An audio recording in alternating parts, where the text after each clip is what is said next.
Bonsoir. Alors aujourd'hui, hier je vous ai fait une vidéo qui était vraiment trop longue, hein. Même moi j'avais du mal à la regarder en entier. Aujourd'hui je vous ai fait une toute petite vidéo sur le sujet, quand tu as un parent narcissique, sa voix et sa volonté prennent toute la place. Donc je vais reprendre, comme j'ai fait hier et dites-moi, n'hésitez pas à me dire dans les commentaires si ça vous convient le fait que je partage un document, PowerPoint avec vous. C'est un petit peu plus rébarbatif et en même temps c'est beaucoup plus clair, même si c'est moins spontané. Alors, diaporama à partir du début. Voilà. Donc le sujet, c'est si tu as eu un parent narcissique, père ou mère, sa voix et sa volonté peuvent prendre toute la place, aux dépens de ta propre voix, de tes propres pensées, de ta propre volonté, de tes propres désirs. Un parent narcissique, si tu as un parent narcissique, tu dois savoir qu'il a toujours raison. Alors, c'est pas tout le temps, il ne se montre pas comme ça tout le temps. Parfois, probablement, tu peux discuter avec lui ou avec elle, mais des fois, quand il veut t'imposer un truc, il te l'impose, il doit avoir le dernier mot, et il n'y a rien à faire. Et elle peut même crier pour imposer son point de vue, même si ce point de vue-là n'a aucun sens pour toi. Et cependant, et c'est là que ça pose un problème, c'est que même ce qui est dit par le parent n'a aucun sens à tes yeux, tu ne peux pas t'empêcher à un certain niveau de t'y conformer. À minima, tu vas tendre vers leur désir à eux, en fait, son désir à elle, son désir à lui. Et même si tu peux avoir la conviction que tu n'es pas en train de faire ça, d'un point de vue plus inconscient, eh ben, tu peux constater que tu le fais quand même. Donc ta tête te dit un truc, mais souvent ton comportement suit la direction dictée par le parent. Et ça, c'est en fait quand tu n'as pas fait le travail de discernement, quand tu n'as pas compris quelle était la dynamique de la relation entre ce parent et toi, et tu n'as pas fait le travail de détachement non plus. Après, une fois que tu as fait ce travail-là, tu peux penser par toi-même librement, tu peux aligner ta vie, aligner tout ce que tu fais avec qui tu es réellement. Et tu peux aligner tout ça avec tes propres pensées, ta propre façon de penser, de croire et avec tes valeurs. Alors, qu'est-ce qui se passe tant qu'on n'a pas fait ce travail de discernement et de détachement avec un parent narcissique ? On peut donc penser une chose et ne pas agir en alignement avec ce qu'on pense, mais plutôt de manière à se conformer à ce que maman ou papa a dit ou pensé.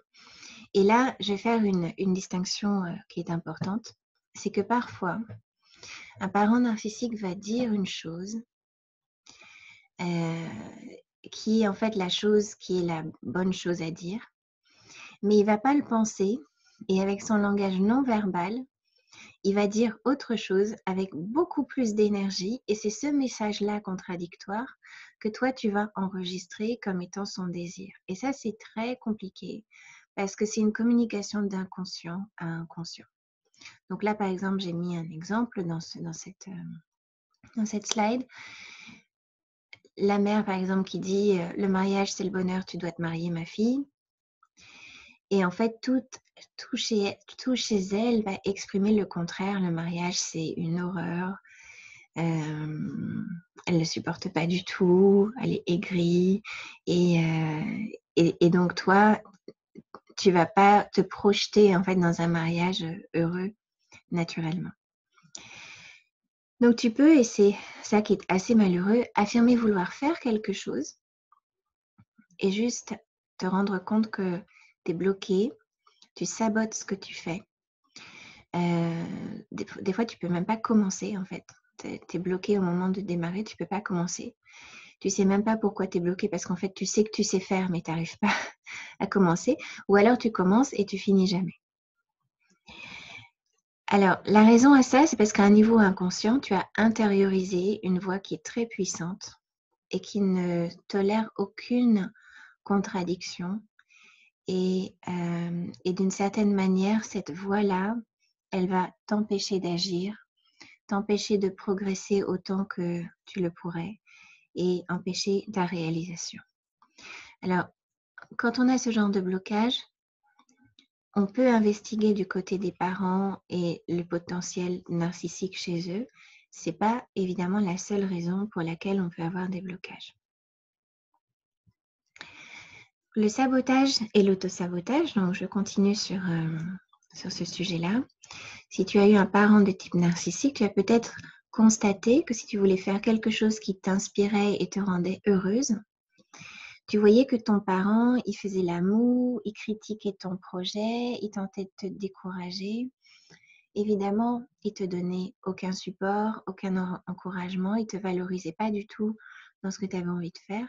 Et dans le pire des cas, il pouvait carrément saboter, c'est-à-dire t'interdire tant que tu étais encore dépendante. Et la dépendance, c'est pas seulement la dépendance financière, économique, ça peut être aussi une dépendance émotionnelle, au niveau plus psychique aussi. Il pouvait crier, ce qui pouvait inhiber ton action parce que c'est potentiellement traumatisant les cris. Il pouvait te donner d'autres choses à faire ou te dire non mais ça avant il faut que tu fasses ça et avant il faut que tu fasses ça, il y a toujours quelque chose qu'il faut faire avant, ce qui fait que ton projet tu dois toujours le remettre à plus tard. Il peut te critiquer aussi auprès des gens qui t'entourent.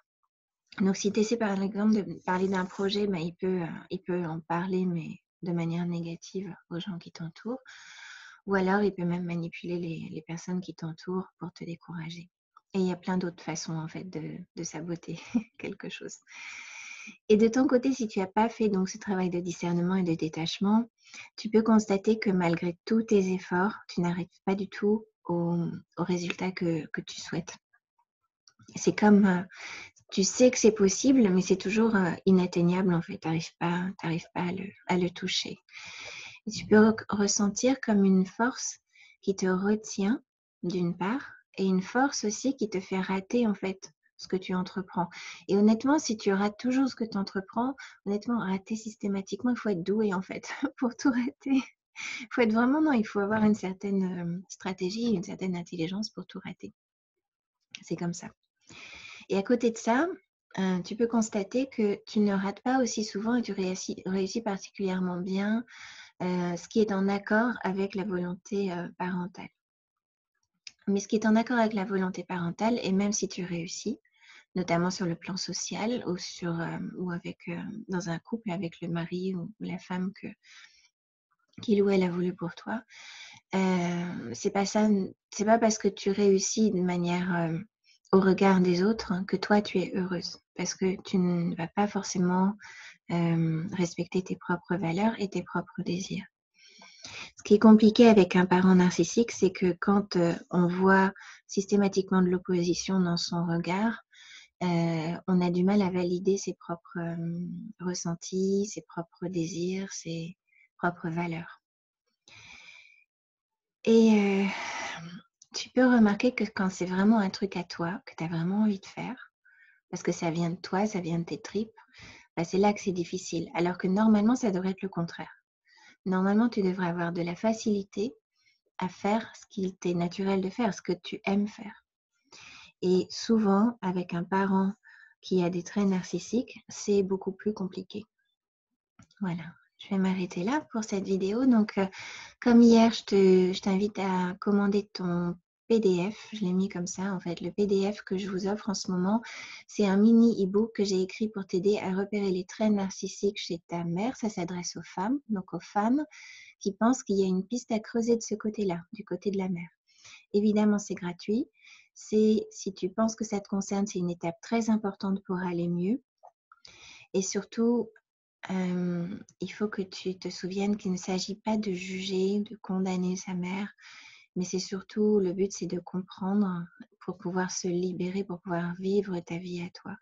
Parce que c'est un truc qu'on a tendance à, pour une femme qui a grandi avec une mère narcissique, la fusion est telle que la fille a tendance à avoir du mal à se dire « ma mère a eu cette vie-là, a eu sa vie à elle et moi je peux avoir ma vie à moi ».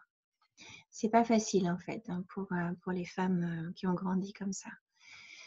Donc c'est un petit peu le but du cheminement sur ce sujet. Et pour recevoir donc le contenu dont je te parle, tu trouveras le lien sur lequel cliquer dans la description de la vidéo et tu recevras ton PDF dans ta boîte mail. Aussi, bien sûr, si tu veux en parler, travailler sur cette problématique avec moi, tu peux prendre un rendez-vous en ligne, pareil, en cliquant sur le lien que je vais mettre dans la description dans la vidéo. Donc là, dans la description, il y a 2 liens, une pour le PDF et une pour prendre rendez-vous. Et pour prendre rendez-vous, c'est un processus automatique. Tu as des créneaux qui sont disponibles, tu choisis ton créneau, tu suis les directives et ensuite, tu reçois les informations de connexion donc en ligne avec moi. Voilà. Donc voilà pour aujourd'hui. Tu vois, j'ai pas été trop longue par rapport à hier. Je vais essayer de faire des vidéos un peu plus courtes et un peu plus régulièrement. Ça, ce sont mes bonnes résolutions de début d'année. J'espère que je vais les tenir. Donc, si vous voulez m'encourager, posez-moi des questions, laissez des commentaires, envoyez-moi un mail via mon site hypersensible et sereine.com. Je vais mettre également le lien dans la description de la vidéo. Voilà. Merci de m'avoir écouté et je vous dis à bientôt.